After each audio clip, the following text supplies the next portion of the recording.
Welcome to Managing the Email Madness, a quick in service on getting control back, at least a little bit. What if your inbox looked like this at least once a day? This is something that I have been able to make happen in my role as a counselor at all three levels, elementary, middle, and high school, as well as my role as an ALC principal. And so if I can accomplish this, I know you can too. This is not my inherent organization style. For example, at home, the way that I organize my materials is to have piles of stuff that need to get done all over the house, making my husband crazy. So, our agenda, really quick, why we need to do this, the theory, the concept that's called inbox zero. We'll go through a quick theory, the principles, and then how to do it. And then I'll do a tutorial in Outlook to show you how to flag emails and use Outlook to do in order to have the tools that you need to manage your inbox at zero. So why do we need a better system? Email is something we all have to do. It is how people communicate in the work world today, and so it affects every single one of us. It becomes a huge source of distraction. I don't know about you, but I'm finding that in a virtual setting, even more so, it's a little bit too easy to be checking email on the side when I should be paying attention to something. And so managing that distraction. And then the last thing is the reason we do that is because an overflowing inbox is a source of psychological distress for most. If you have hundreds of emails, hundreds of unread emails in your inbox, it creates this underlying anxiety that we maybe don't even know that we're experiencing it. Okay, so what we're trying to accomplish is something called Inbox Zero. If you Google it, you will find all kinds of information on it. The source that I used, Asian Efficiency, is just one of many sites that explain how to manage Inbox Zero.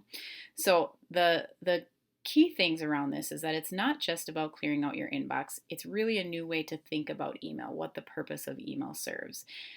It's creating a system that you know will work for you and that you can commit to. So I will describe my process, but you may make some tweaks on it. I know every time that I've changed settings and changed email systems, I slightly modify how I do this process. It's really about having an efficient process for dealing with all the inputs in your life. So thinking about every schedule change request, every email that asks when school is going to go into person, that you have a way to manage those things. And then finally, it's having an organization system to put things where they belong. So if you think about all the shoes in your entryway closet, if you create boxes for, shoes and hats and coats and all of those elements, then your closet stays decluttered. But if you don't have a place for everything, then it just explodes all over and you can't walk in your front door. All right, so the principles of Inbox Zero. Our first principle is the 2-minute rule. If taking an action on an email that you are looking at is going to take less than 2 minutes, do it right away when you look at that email. If it's going to take longer than 2 minutes, you are going to put that off and put it on your to-do list, and you're going to have time carved out later for managing your to-do list. How we're going to do that later in this tutorial is by flagging the email for follow-up and archiving that email. No matter what action you take, the next step is to get it out of your inbox. Your inbox is not the container where you're going to store stuff because your inbox can't tell you when you need to get something done, and it is not an easy place to locate files or attachments. You do need to schedule time to manage your inbox. Otherwise, you'll find yourself doing it while you're multitasking. So put a half an hour once or twice a day on your calendar to just clean up your inbox. The next principle is the touch it once principle. So when you look at your emails, you want to make sure that you give yourself enough time and focus to make a decision about each email right away.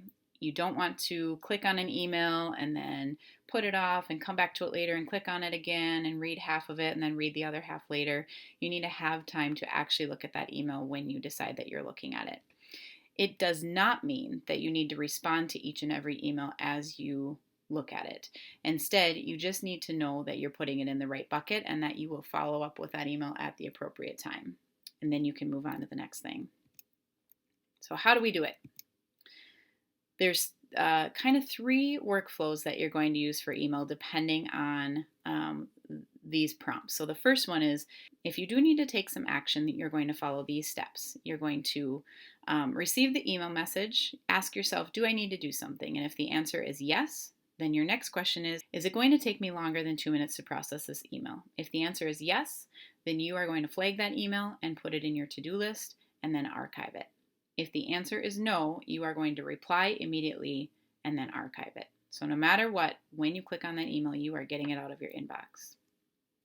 The next question is, what do you do if you don't need to take action on that email? You're going to receive that email. You're going to ask yourself, do I need to do something? If the answer is no, then you are going to ask, will I need this email later? If the answer is no, delete it. You don't need anything extra bogging down your ability to search through your emails. If the answer is yes, then you are going to archive that email. There are some ways that you can opt to file it, or research is showing that filing emails into files is not quicker than it is to just have everything archived in one big space. So you don't even need a filing system. You can just click archive. All right, and then the third component is if you think you might want to read it later, here's your workflow for that. So you get your email message, you ask, do I need to do something? If your response is, I need to read it, you can have a folder for that. So a read it later folder, there are some tools that you can use that will remind you to read it later. I personally actually flag these two and put them in my to-do list for a time when I am able to get to it, and then archive that message as well. All right, so some key elements to this process. You do need to set aside time to process your email. It is a major part of what counselors do, and more so than ever in a virtual setting. And so you do need to have time to just tackle managing your email. The benefit of this process is that you are going to batch things together. So when you process 25 emails at once, that's much more efficient than looking at a couple of emails in little bits all day long. This keeps you from splitting your attention and multitasking, which we know research shows means that you don't do any of those tasks as well. Remember that emails are not meant to be urgent. It is okay if you don't respond to each one as soon as you see it. In fact, sometimes processing what you've read and then being thoughtful about your response is a better way to respond to email than responding right away. If you know that you have a timely plan to respond to using your to-do list, then you can rest easy knowing that you will get to that email and the sender knows that you will be responsive. All right, so what if I have 500 emails sitting in my inbox right now that I haven't looked at? How do I even start this? You're right, this is a little bit more challenging. You are going to need some extra time at the front end to get this done. So have a beverage of your choice, sit down in front of a TV show that you can multitask to, something you've seen before, and tackle your inbox. It is worth the time to prioritize this, I promise. You are going to start with just doing this process on emails that have been sent in the last 30 days. Everything else you're going to archive. I know, it's scary, but it's worth doing because you weren't getting to those emails anyway. And if it was important, then someone will follow up with you to make sure that it gets done, and now it will be in your top 30 days of emails to respond to. All right, so let's see it in action.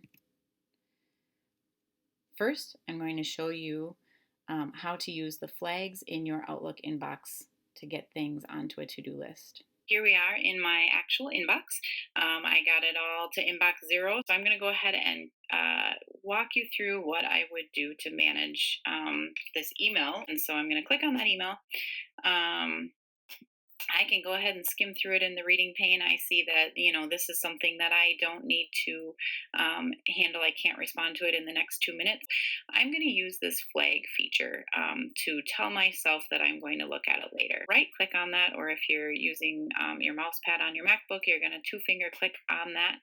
And then you can choose when you want this to show up in your to-do list. I generally don't use no date because I never look at my no date items. It just sits there into perpetuity, not being used and not getting done. So I'm going to mark that as today.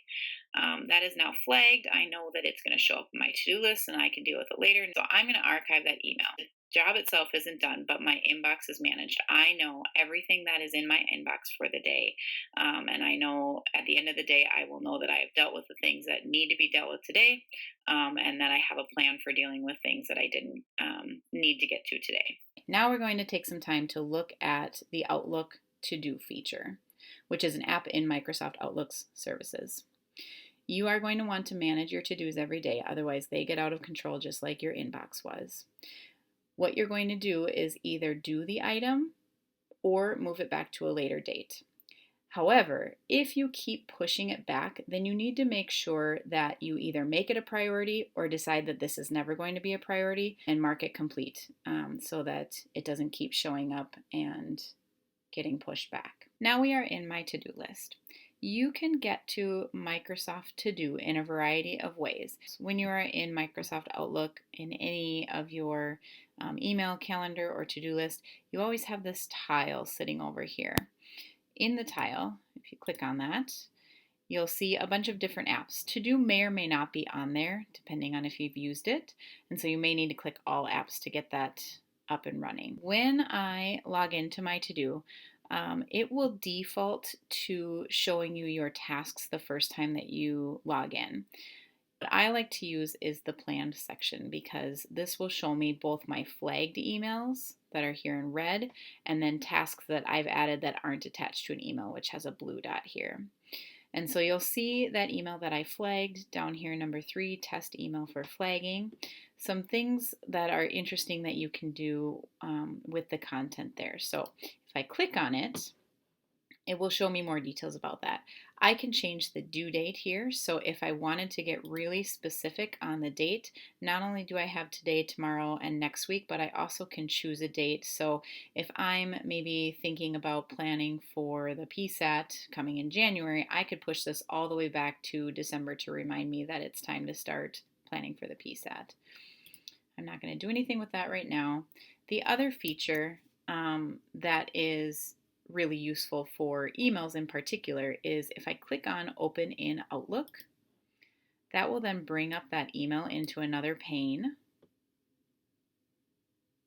And now I can take action on that email. So I can reply, I can get a reminder of what was in there. So now I know, oh yeah, I was going to do this with that email. So it can serve a variety of purposes. Once I've taken action on that email, if I'm done with it, then I will just simply check it off to mark it as completed. Or sometimes I'll take some action and then I still need to work on it the next day, and so I might just change it to tomorrow. But for now, we completed this task, so we are going to mark it as complete. Good luck. You've got this. You can handle this. Schedule time, make a commitment to it, and you will feel so much better.